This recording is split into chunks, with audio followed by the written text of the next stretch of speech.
こんにちは、ゆうたです。今日は記憶的ルームにやってきました。記憶的ルームとはトレンドの最先端を行くインタビューのこだわりの部屋を覗き見させてもらい、部屋についてはライフスタイルを紹介するコンテンツになっております。今回はそうたさんです。よろしくお願いします。よろしくお願いします。そしたらじゃあそうたさんについて自己紹介をお願いします。はい、そうたと申します。年齢は27歳になりまして、現在は都内の IT 企業勤務しております。よろしくお願いします。お願いします。お願いします。というわけで今回紹介していただくこちらのご自宅が2K 2DK か、はいはい、だいたい平米数はどれくらいのご自宅ですか？だいたい42平米ぐらい。この物件を何か選んだ決め手とかありますか？そうですね。もともとはなんか広めの開放感あるようなワンルームに住みたいなと思ってたんですけど、ワンルームだと壁面4つしかないんで、なんかインテリアのバリエーション難しいなと思ってた時に、この部屋は割と部屋が正方形なんですけど、なんですか、扉を全部外したら割と開放感ある空間になって、で部屋は3つあるんで、それぞれ部屋ごとになんていうんですかね、特徴を持たせていくことができるかなと思って、こちらの部屋を選びました。ということで、かなりちょっとそれぞれね、少しずつ家具の雰囲気というか、そうですね、違ったりとか、あと結構洋服もお好きで、いろいろ多分集めてらっしゃると思うので、そのあたりの話いろいろお伺いできればなと思っております。よろしくお願いします。お願いします。ということで、まず最初にこちらがダイニングスペースということで紹介をしていただきたいなと思うんですけど、なんかこのダイニングなんか全体のこだわってるポイントとかコンセプトみたいなのは何かあったりしますか？そうですね、基本的には木とあとは緑で落ち着いた空間にしつつ、あとはちょくちょく小物だったりとかステッカー貼って割と遊び心出るような感じにしてます、じゃあちょっと順番に家具の話も聞いていきたいなと思うんですけど、まずこのやっぱメインになってるダイニングテーブル、椅子、照明あたりですね、ちょっといろいろ順番に聞いていきたいんですけど、神戸の元町にあるラブファニチャーっていうお店があって、1万円ぐらいだったんで比較的安いお値段で購入できました。神戸はもともとあれですか、地元がそちらのことかな？もともと地元は京都なんですけど、前職の時に1回2年ぐらい兵庫県に住んでたんで、その時に購入しました。いいですね。なんかちょっと足のこのデザインとか。そうなんですよね。足のデザインが結構変わってて、かわいい。お気に入りです。こちらのスタッキングチェア自体は同じく神戸のラブファニチャーで購入したものです。ブランドは不明で、当時売ってた時はもうなんか10脚ぐらいバーッと置いてあって、その中の1脚をちょっと購入させてもらったっていう感じですね。座り心地はそんな良くはない。そんな良くないんだ。これはIKEA の方で購入したやつですね。色味が結構オレンジ系で可愛いなと思って購入させてもらいました。この大きなこの照明もちょっと IKEA で最近人気というかあれですよね。そうですね。これも IKEA で購入して値段多分本当に1500円とかくらいで購入できるんで、色味もこの辺りのオレンジとか黄緑と合うかなと思って購入させてもらいました。中央に大きなラグというか敷いてらっしゃるんですね。そうですね。これはアクメファニチャーで購入したやつで、もともと前の部屋住んでた時のリビングに使ってたんですけど、今リビングはもうちょっと広い部屋になってるんで、引っ越してきた時にこちらに置いたらちょうどいいサイズ感だったんで使ってるっていう感じですね。これはあれですね、イサム野口の明かりの照明になりますね。割とボリューム感はあるんですけど、インパクトもあってオブジェにもなるような感じなのかなと思って、これも気に入ってます。わかりました。これ奥はどういうスペースになってるんですか？奥はお手洗いとか洗面台、お風呂場になってて、もともとこれ何もない状態で見える状態だったんで、隠しとしてもこういうものをこれは商品としては何になるんですか？これ商品としてはこれ何になるんですか？私もちょっとよく分かんなくて、キルト素材っぽい布をこれ2つに折り曲げたらちょうどいいサイズ感になったんで、長さもちょうどよくて。ここはまずこのサイドボード、これはどちらで購入されたアイテムですか？こちらはローヤで購入させてもらって、結構素材的にはチーク材が好きだったりするんで、ちょっとそれに近しいような色味で値段感も安くで購入できたんで、こちらを選ばせてもらった感じですね。ローヤっぽくなくないですか？なんかそうですね、パッと見た感じ、結構ローヤの商品とか割とチープに見えるやつもあれば、結構高見えというかおしゃれにできるようなアイテムもあるので、割とちょっとその辺はアイテム選びながらいいやつあれば購入させてもらいます。この辺はどうですか？上に結構いろんなものディスプレイされてますけど、どういったものをこの辺は置いてらっしゃいますか？そうですね、ここに置いてるのは普段身につける時計だったりとか、アクセサリーとかサングラス、あとはフレグランス系とか、あとその他小物系を置いてるっていう感じですね。ちょっとじゃあ順番にこの辺は結構ファッション系のアイテム聞いていきたいんですけど、まず時計結構数がたくさんある気もするんですけど、この辺りはどうですか、どういった時計を置いてらっしゃるんですか？そうですね、これはなんかどのブランドが好きとかっていうのはあんまりないんですけど、割とこうファッションのお店に行かせてもらった時にこれいいなと思って一目惚れして買うアイテムが多いかもしれないです。なんかこの中でお気に入りのものがあればちょっと数点紹介いただきたいんですけど、何かありますか？原宿にあるグレートっていうところで購入させてもらったカシオの時計で、値段は1万円ぐらいだったんですけど、文字板のところがなんかこうグリッド製みたいなのが入ってて可愛いなと思って購入させてもらいました。可愛いですね。あとはこれは三茶にあるノワールっていうお店があって、ヴィンテージのリングだったりとか時計とか置いてるんですけど、文字板が木になってて、あと周りがこういうちょっと変わったデザインになってて面白いなと思って、ちょっとブランドとか全然わかんないんですけど購入させてもらいました。この辺は今度指輪とかアクセサリー系もたくさんありますけど、どうですか、この辺りのなんかお気に入りのアイテムとかどういった感じでこう集めてらっしゃるとかありますか？そうですね、これも基本的にはゴールドで揃えるような形、ゴールドが好きなんで基本的にはゴールドをつけてるんですけど、これもさっきと同じく三茶のノワールっていうところで購入させてもらって、中にちょっとダイヤが埋め込まれているような感じになって、この形とか含めていいなと思って購入させてもらったのと、あとはこれが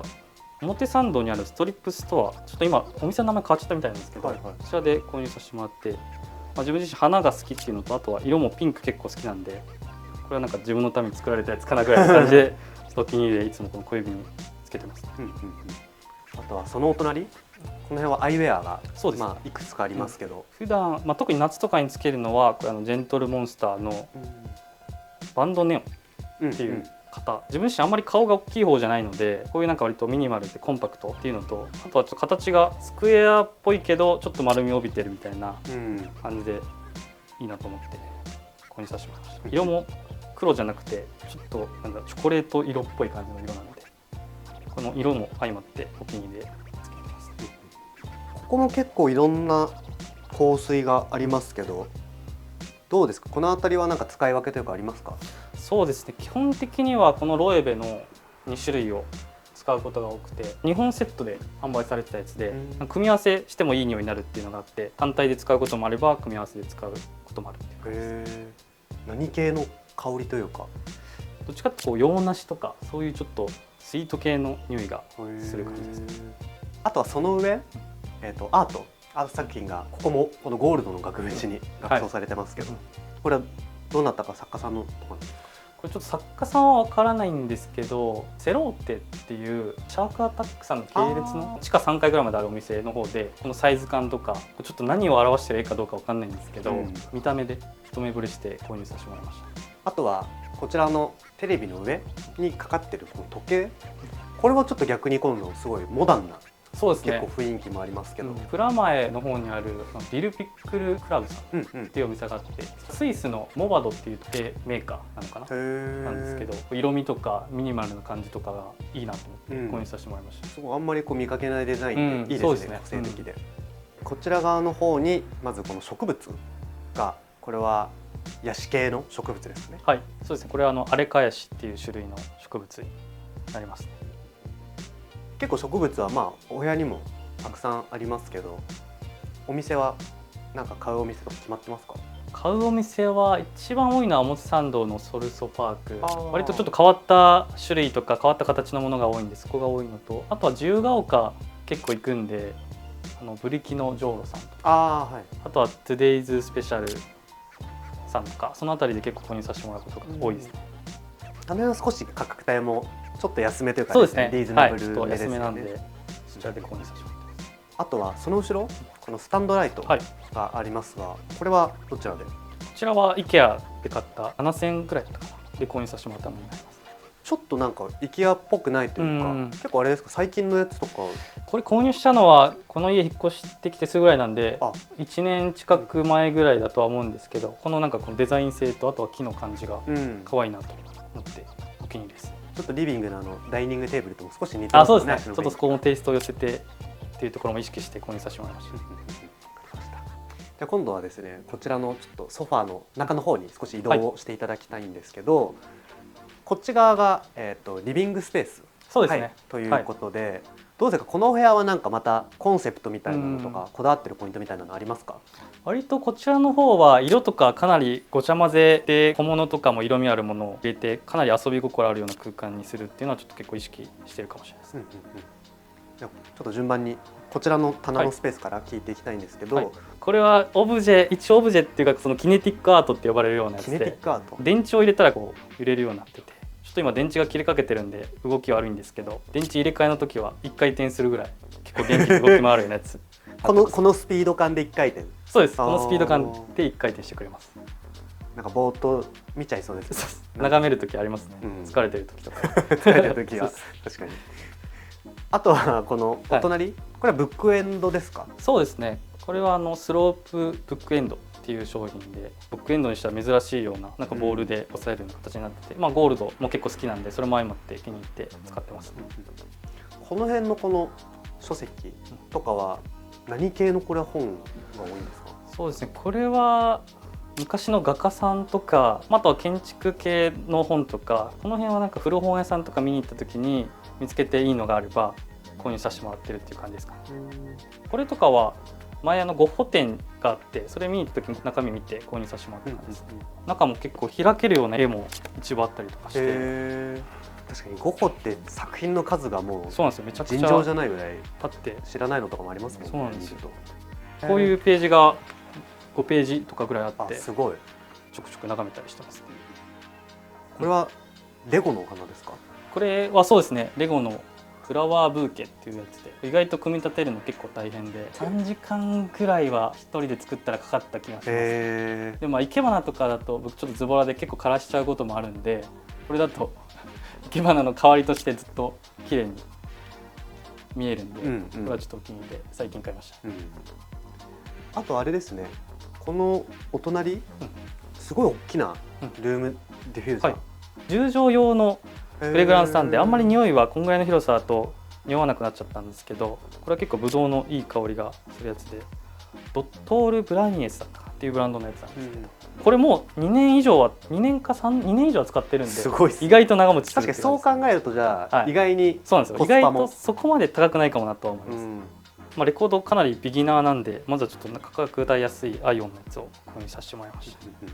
結構音楽はお好きなんですか？そうですね、音楽はめっちゃ好きで、特にメインはヒップホップがメインで、他ちょっとなんかオルタナティブ系とかも聴いたりはするんですけど、音楽はかなり好きでライブとかもよく行ったりします。なんか最近聴いてるアーティストの方や、お気に入りの方でもいいんですけど、お気に入りだと、ラッパーだと、一番好きなのはキッドフレシノっていうラッパーで、最近だと駅伝の CM とかだったんですけど、フレシノは本当にヒップホップ好きになった8年9年前ぐらいからずっと好きで聞いてます。そんなに前から好きなんだ。あとはこちらのヒップホップ系ではないんですけど、おぶくろなりやきっていうアーティストで、特にこのアルバムはめちゃくちゃ好きで思わず買っちゃったやつなんですけど、これなんかピアーシングっていうおぶくろなりやきのセカンドアルバムのやつなんですけど、これは本当いつ聴いてもめちゃくちゃいいんで、全曲フルで聴いたりとかします。結構日本のヒップホップを聴くことが多いですか？そうですね、基本的には日本のアーティストでヒップホップ系を聴くことが多いですね。ここはメインのこのソファー、これまずソファーの上にこれはブランケットかけてらっしゃるっていうことなんですかね？そうですね、ソファー自体はグレーの色味なんですけど、ちょっとグレーだとだいぶ部屋の印象重たくなっちゃうんで、ブランケットで隠してるっていう感じですね。これブランケットはどちらで？これはシボネさんで購入させてもらったスローダウンスタジオっていうところのブランケットになりますね。ソファーはこれもともとあれですか、そのグレーのっておっしゃってましたけど、これはどちらのあれだったんですか？こちらはIKEAのソーデルハムっていうやつで、割とこの座るこのなんですかね、座面の部分が結構広いタイプじゃないと落ち着けないんで、この IKEA のこの商品はめちゃくちゃ広くくつろげるような形になってるんで、こちらを購入させてもらいました。あとはローテーブル、ローテーブルもすごいこれ個性的ですね、デザイン。そうですね、これはフライミーさんで購入させていただいたやつなんですけど、結構ここら辺には小物とか自分がその時お気に入りのものとかを置いたりとかしてますね。バッドホップのそうですね、ファイナルの、ファイナルのどんどんこれ無料なんかすごい太っ腹で無料でもらえるような DVD で、本当の初めもらえるんですか？そうです、本当の初めのヒップホップ入ったきっかけはフリースタイル男女っていうのが10年前ぐらいだったんですけど、当時 T パブロさんが僕の年齢1個上なんですけど、めっちゃかっこいいなと思って、本当の入りそのバッドオップさんだったんで、そうなんだ。これはちょっと買わしました。これどういう状況なんですかこれ？これはこれセロームっていう植物なんですけど、買って半年ぐらい経つんですけど、だんだんこう重みでこう倒れてきちゃって、部屋通るのに圧迫感があるような感じになっちゃったんで一旦なんかこの紐で応急措置的な感じで矯正みたいな感じですよね。矯正みたいにしてて、ちょっともしもっといい方あったらちょっと教えてほしいって感じです。これ一応矯正されるんですかね？どうなんですかね？ちょっと前にこれ外そうとしてみたらまたこう倒れちゃったんで、ちょっとまだうまく矯正できてないかもしれないんでこれちょっといい方法確かにあるんだったら教えてほしいですね。ぜひお願いします。プラントポット、これもすごいちょっと民族っぽい、これはまたデザインですけど、表参道のソルソパークで購入させてもらったやつで、素材感とか色味とかデザイン可愛いなと思って購入させてもらいました。あとはこのリビングだと大きなこの絨毯、ラグ大きな引いてありますけど、アクメファニチャーで購入させてもらったラグになりますね。もうちょっとラグの種類何種類か敷き詰めるみたいなのやりたいんですけど、まだそこまでできてなくて、今このでかい1種類置いてるっていう感じですね。あとはお部屋のちょっと奥の方、ちょうどベッド、ソファーサイドかに、照明がこう、あるということで、ファンアゲインさんで購入させてもらったラタンの椅子になってるんですけど、その中に IKEA のライトをちょっと入れて、昼間だとちょっと分かりづらいんですけど、夜とかになるとめちゃくちゃ照明の感じが綺麗になってて、お気に入りのスペースですね。これはあれですか、ちょっと調光ができるみたいなやつなんですか？そうですね。ライトは基本的に全部 IKEA で統一してて、IKEA だとスマホのアプリから調光もできるし、つけたり消したりもできるんで、基本は IKEA さんのものを使わせてもらってますね。ありがとうございます。続いて、このダイニングから寝室にかけてこちらに洋服を、収納いろいろしてらっしゃると思うんですけど、普段もやっぱり洋服が一番お金も使ってらっしゃる？そうですね、割合でいくと、洋服8、インテリア2ぐらいの使い方はしてるかなと思います。洋服はどうですか？なんかこう着用される上でサイズ感や素材感とかなんかこだわりありますか？気にしてるのはやっぱサイズ感と、あとは色合わせの部分ですかね。サイズは結構自分に合うものとか、あとは割と丈短いものが好きなんで短丈のものとか、あとはパンツはちょっとゆったりしたものとか着ることが多いですね。じゃあちょっとここでせっかくなんでこう、今の時期だとやっぱアウターとか、ちょっとジャケットとかそのあたりのアイテムをちょっと順番にいろいろちょっと見せていただきたいなと思うんですけど。そうですね、コート系だとよく着てるのはこれセファーっていう北欧系のブランドなんですけど、この色味とあとはこのボタン結構でかいんですけど、あと襟も大きくて割とこう主張あるようなコートで、これは結構お気に入りでよく着てますね。あとはお気に入りのブランドだと韓国のアンダーソンベルっていうブランドを最近個人的には好きで、これとかはデニムとこうレザードッキングされたようなジャケットなんですけど、こ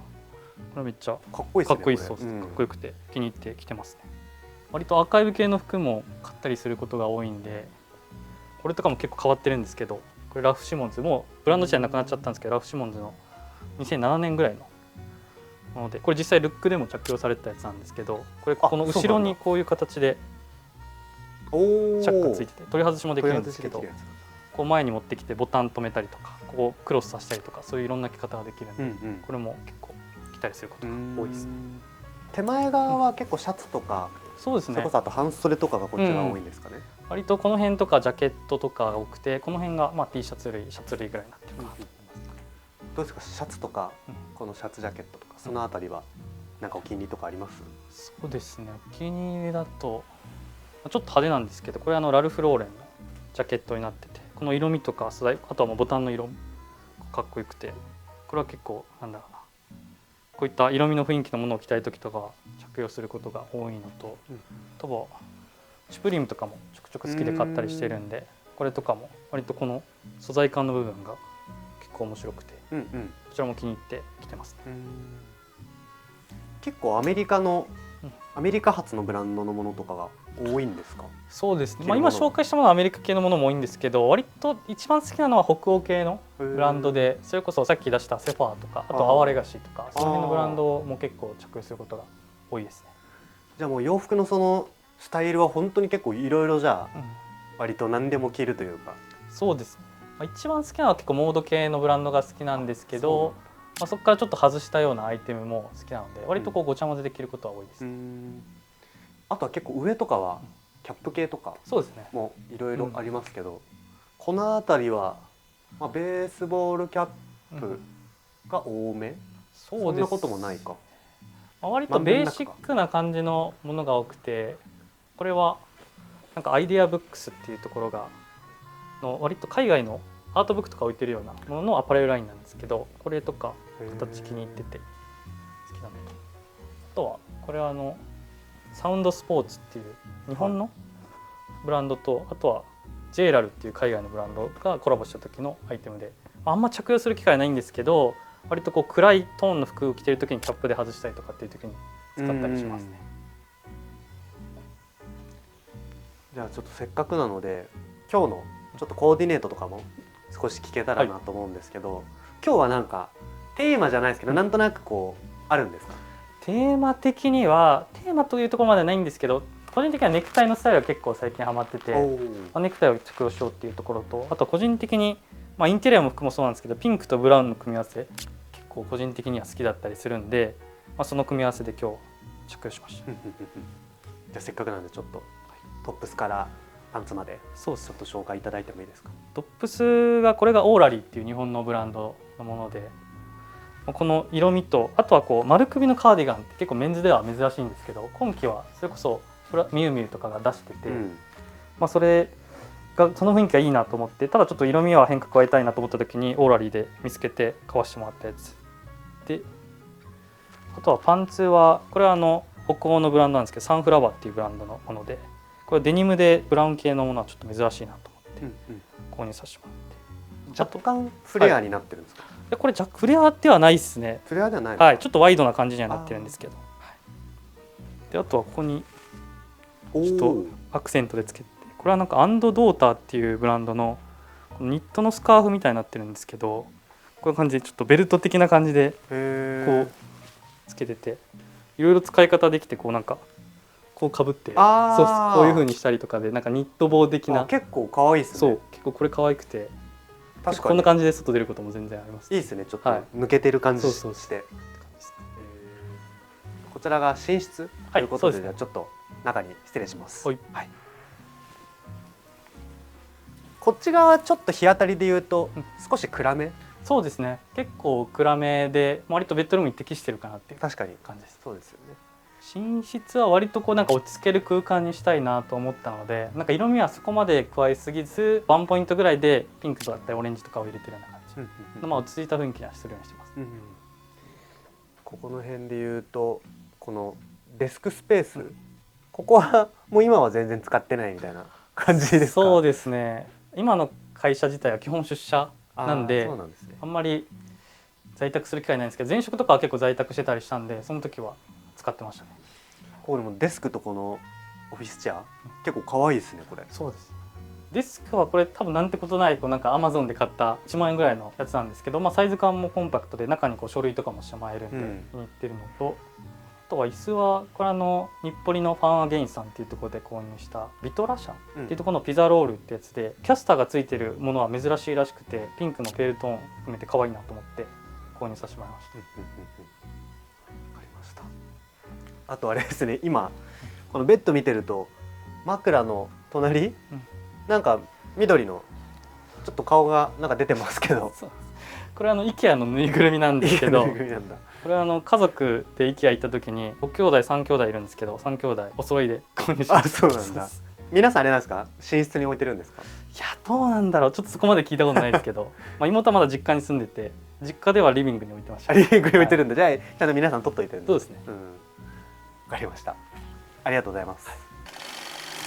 はい、ということでソータさんの記憶的ルーム撮影させていただきました。ありがとうございました。最後にじゃあソータさんの方から何かお知らせしたいものとか告知したいものがあればしていただければと思います。そうですね。主にインテリア、たまにファッションを載せるインスタと、あとは TikTok のアカウントがあるので、よければフォローしてください。お願いします。ぜひ気になる方、インスタグラムと TikTok チェックしていただければなと思います。というわけで今回の記憶的ルームはこれで終わりたいと思います。ゲストはソータさんでした。ありがとうございました。